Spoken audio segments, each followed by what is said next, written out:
Saint-Esprit. Amen. Ô Seigneur, envoie ton esprit et tout sera créé, et tu renouvelleras la face de la terre. Évangile de Jésus-Christ selon saint Marc, chapitre 10, versets 28 à 31. En ce temps-là, Pierre se mit à dire à Jésus, « Voici que nous avons tout quitté pour te suivre. » Jésus déclara, « Amen, je vous le dis, nul n'aura quitté à cause de moi et de l'Évangile une maison, des frères, des sœurs, une mère, un père, des enfants ou une terre, sans qu'ils reçoivent en ce temps déjà le centuple, maison, frères, sœurs, mères, enfants et terre, avec des persécutions, et dans le monde à venir, la vie éternelle.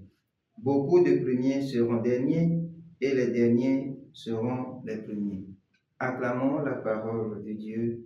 Louange à toi, Seigneur Jésus.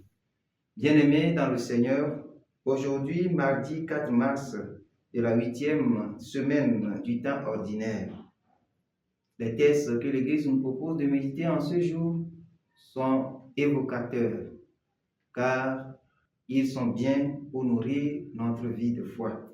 S'il faut retenir quelque chose dans les textes liturgiques de ce jour, je dirais à la suite de Ben Sira le Sage, qu'on obtient la bienveillance du Seigneur en se détournant du mal, et on offre un sacrifice agréable à Dieu en se détournant de l'injustice.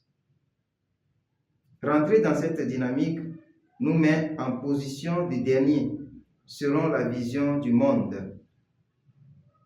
Mais selon Jésus, dans l'Évangile, les premiers seront les derniers et les derniers seront les premiers.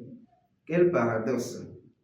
Il faut comprendre cette parole de Jésus dans le sens que tout sacrifice consenti dans la secula Christi, la suite du Christ, est toujours assorti d'une récompense qui ne finit pas.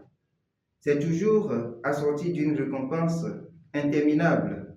On peut avoir l'impression, comme on a tout perdu, tout abandonné. Mais dans le secret, nous recevons tout en retour. Que Dieu nous accorde la grâce de pouvoir marcher à sa suite, quel que soit le sacrifice que cela nous incombe. Qu'il en soit ainsi maintenant et toujours. Amen.